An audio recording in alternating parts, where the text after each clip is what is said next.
코리아멘터리 오늘은 우리가 몰랐던 진짜 거북선 이야기입니다. 우리가 기억하는 거북선은 교과서 속 그림, 영화 속 만들어진 거북선일지도 모릅니다. 그리고 일본 사료에 의해 왜곡되거나 과장된 부분도 있어 그 거북선이 과연 얼마나 사실에 가까울까요? 그래서 오늘은 그 진실을 하나하나 짚어보며 알아보려 합니다. 최근 복원과 고증을 통해 드러난 거북선의 실체는 우리가 상상했던 것보다 훨씬 더 정교하고 충격적입니다. 오늘 단순한 전투선을 넘어 심리전의 괴물로 불렸던 거북선의 놀라운 진짜 모습을 낱낱이 보여드리겠습니다. 그리고 영상 마지막에 수차례 고증을 거친 최근 거북선 모습과 그 근거까지 상세하게 잘 전해드립니다. 끝까지 함께 해주세요. 그렇다면 왜 거북선이 적들에게는 괴물군함으로 기억되는 걸까요? 우리는 그 이유부터 제대로 알아야 합니다. 그래야 거북선을 둘러싼 진짜 모습을 이해할 수 있으니까요. 거북선은 단순한 전투선이 아니었습니다. 그 존재만으로도, 그리고 출격만으로 적을 혼비백산하게 하는 공포의 설계자였습니다. 전장의 심리전을 흔든 거북선의 첫 등장은 철갑을 두른 괴물 같은 형상으로 적의 사기를 꺾고 바다 위에 떠오른 공포 그 자체였습니다. 왜 그렇게도 공포스러웠을까요? 그것은 그 당시 기존 배와 달랐습니다. 거북선은 갑판 전체를 철판과 두꺼운 나무로 덮은 구조였습니다. 적이 병사를 조준하거나 배에 불을 붙이는 것을 막기 위한 설계였죠. 상부에는 날카로운 쇠못이 박혀 있어 적이 거북선에 올라탈 수도 없었습니다. 외형만 보면 한 마리의 철갑 거북이가 바다 위를 유영하는 듯한 모습이었기에 일본군은 이를 보고 악마의 배 보카이센 기카이센이라며 두려워했다고 전해집니다. 무장도 강력했습니다. 좌우에는 각각 6문 이상의 화포가 배치되어 있었고 전방과 후방에도 포문이 설치되어 있어 360도 전방위 공격이 가능했습니다. 조선의 주력선 판옥선과 비교하면 어떨까요?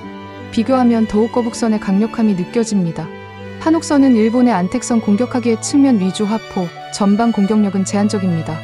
거북선은 그 어떤 방향에서도 공격을 퍼부을 수 있는 입체적 전함이었습니다.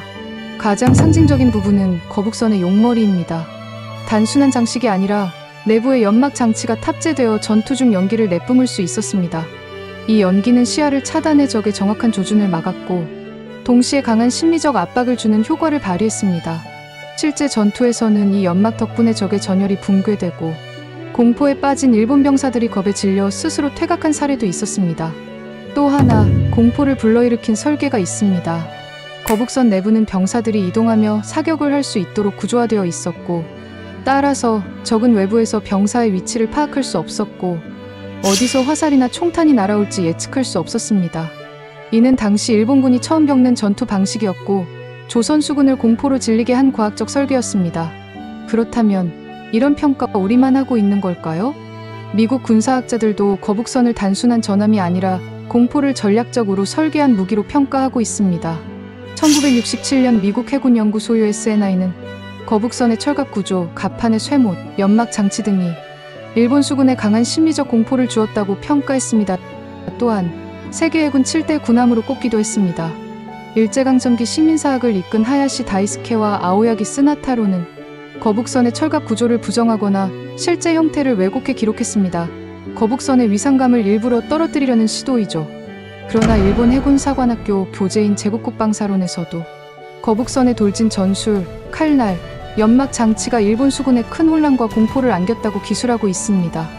임진왜란에 참전한 일본 장수 와키자카도 보카이센, 기카이센으로 거북선을 전설 속 바다 괴물로 기억하며 실제로 일본 장수 와키자카, 구루시마, 시마즈 모두 보카이센이라는 이름으로 거북선의 두려움을 표한 기록이 남아있습니다.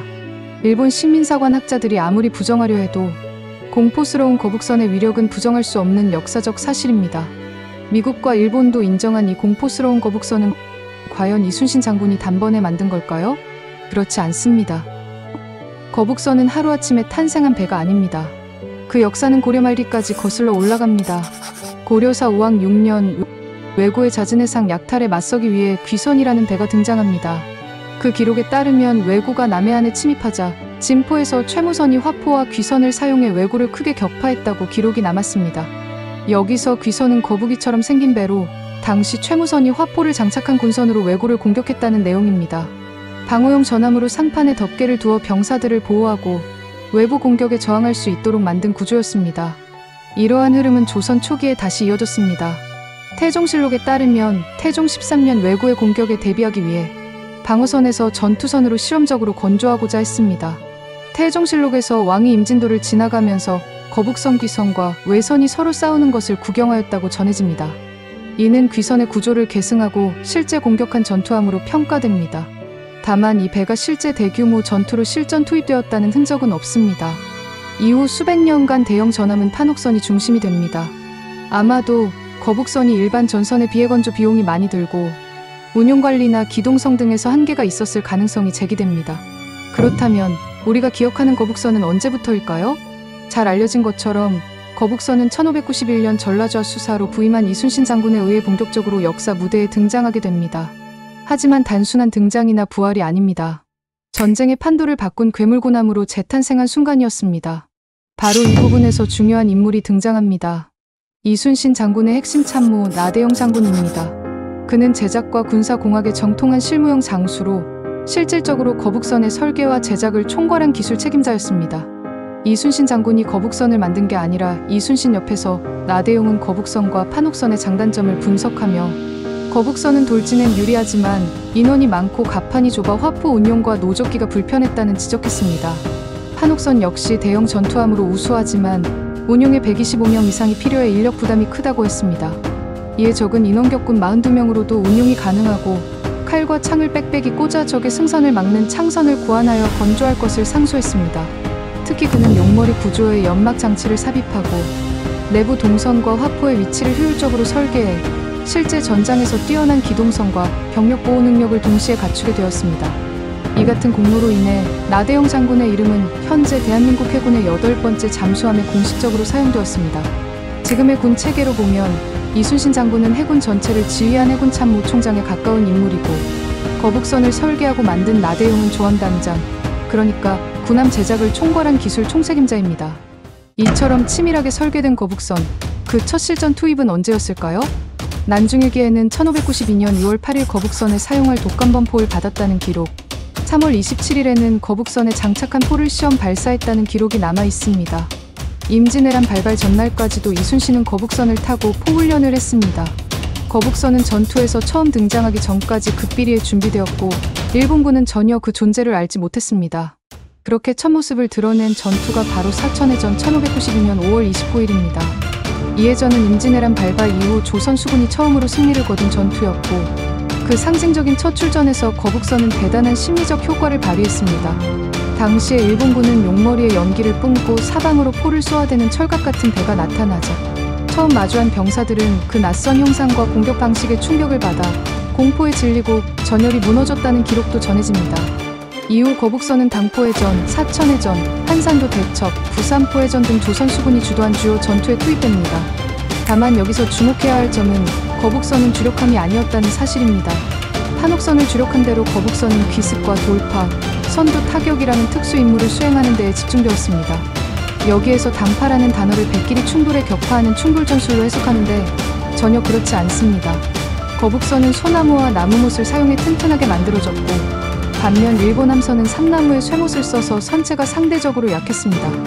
이런 차이 때문에 거북선의 전술을 충돌 방식으로 이해하기도 하지만 실제로는 그렇게 단순하지 않습니다. 가장 확실한 근거는 이순신 장군이 올린 장계에 나옵니다. 거기에는 거북선에서 천자총통, 지자총통, 현자총통을 쏘아 적선을 격파했다고 기록되어 있죠.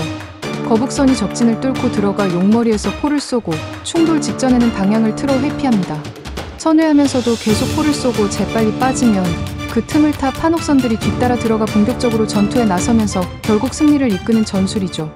영화 속에서 거북선이 적선을 들이받아 격파하는 장면은 사실과는 다릅니다. 아이러니하게도 임진왜란의 마지막 전투인 노량해전에서는 거북선이 등장하지 않았습니다. 출전 기록은 1597년 8월 칠전량해전 참패로 거북선이 소실되었고 1597년 9월 명량해전 이후 끊겼으며 이후 거북선이 제작되거나 활용되었다는 명확한 사료는 없습니다. 더불어 조선 후기에는 화약 기술과 전술이 변하면서 거북선의 형태는 더 이상 효율적인 무기로 간주되지 않았습니다. 그러나 정조 시기인 1795년 정조의 명으로 편찬된 이충무공전서에는 통제형과 전라좌 수형에서 운용된 두 종류의 거북선 그림이 수록되어 있습니다. 이 자료에는 구조, 포열의 수, 용도의 형태 등 구체적인 특징들이 담겨 있으며 당시의 거북선이 임진왜란 시기와는 다른 형태로 제작되어 무장을 갖추고 있었음을 보여줍니다. 이충무공전서 따르면 이순신 장군이 아닌 다른 장수들은 제대로 운영하지 못했다는 기록도 있습니다. 또한 이순신 종가에 전해지는 조선 후기 거북선 그림에는 지휘용 장대가 설치된 모습이 나타나 있는데 외부 상황을 살피고 지휘하기 위한 구조였던 걸로 보입니다. 흥미로운 점은 19세기 중반 제너럴 셔먼호 사건에서 거북선이 다시 등장했다는 것입니다. 당시 조선 백성들은 철갑 증기선을 보며 거북선이 돌아왔다고 말했다는 민간 전설이 전해집니다. 실제 거북선은 아니지만 여전히 거북선은 민족의 자긍심으로 남았다는 걸 보여줍니다. 그런데 최근엔 민족의 자긍심에 거북선의 상징처럼 여겨졌던 철갑이 사실이 아니라는 주장도 나오고 있습니다. 바로 철갑선 거북선, 정말 전신이 철로 덮여 있었을까요? 그렇지 않습니다. 100% 일본 사료 거짓 이야기입니다. 실제로 철갑선이라는 인식은 일본 사료와 서양인의 기록, 그리고 후대의 상징적 해석에서 비롯된 측면이 큽니다. 임진왜란 당시 일본 사료인 정한일약 고려선전기에는 적의 배중에 온통 철장갑을 씌운 것이 있어서 우리 화포가 깨뜨릴 수 없었다. 철로요의 거북선을 철로 덮은 요새로 묘사한 구절이 등장합니다. 서양 기록에서는 이를 세계 최초의 철갑선이라고 표현하기도 했습니다.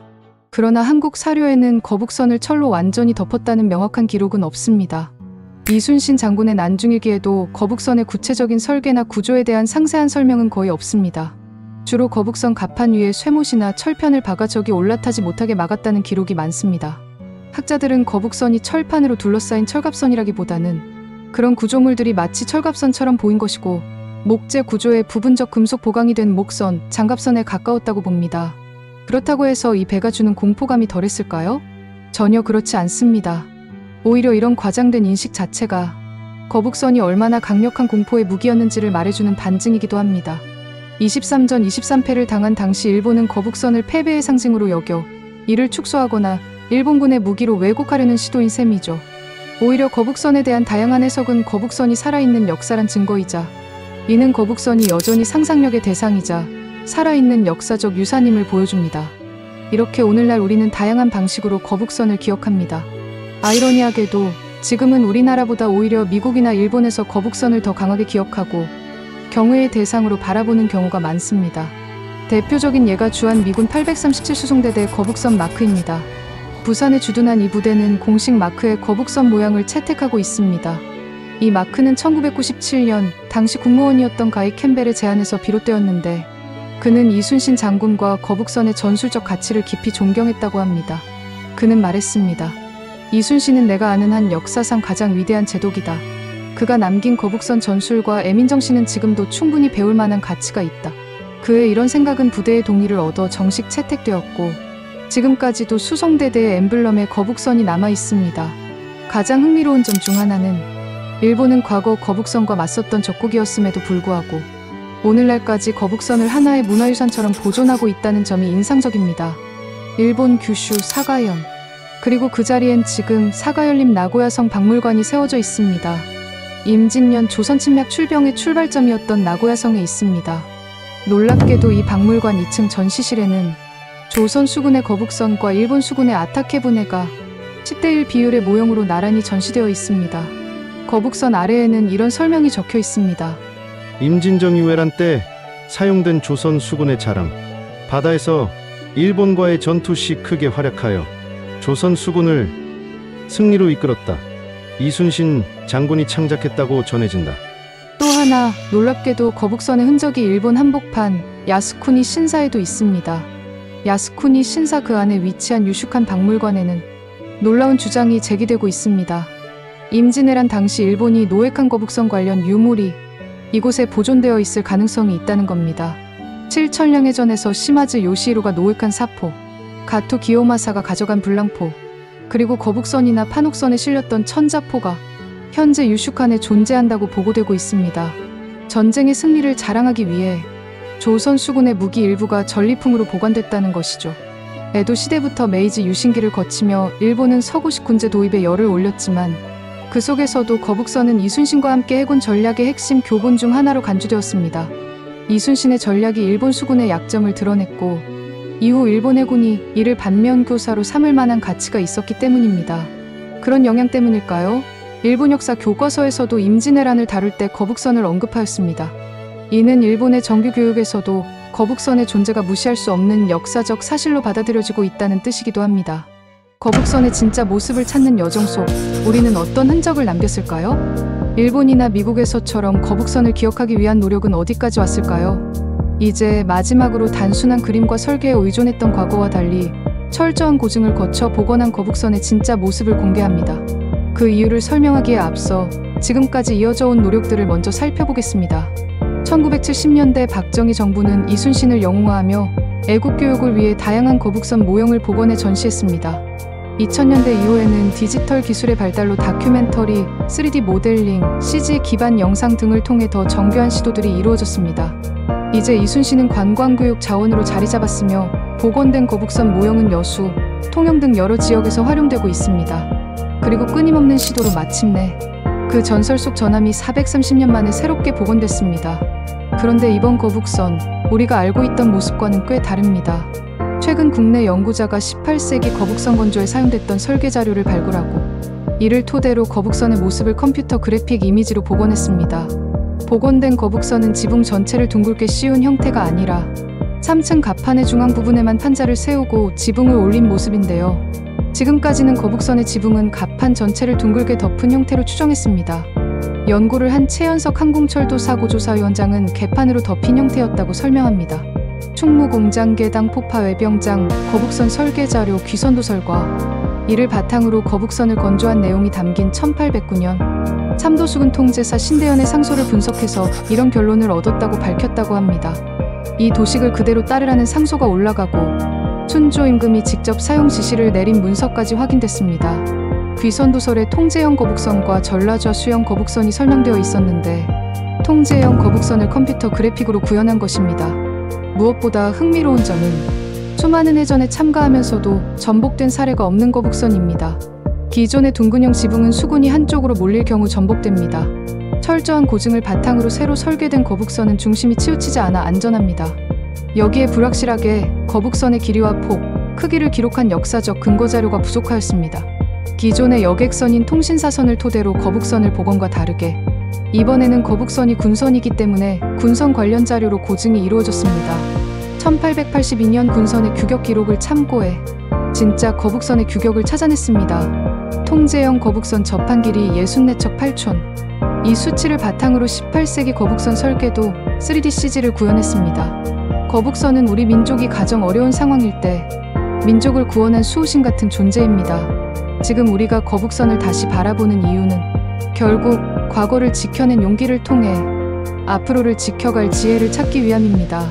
시청해주셔서 감사합니다. 우리가 몰랐던 진짜 거북선 이야기입니다. 지금까지 코리아멘터리였습니다. 구독과 좋아요 한 번씩 부탁드립니다. 다음에도 세계를 빛내는 한국 이야기로 찾아뵙겠습니다.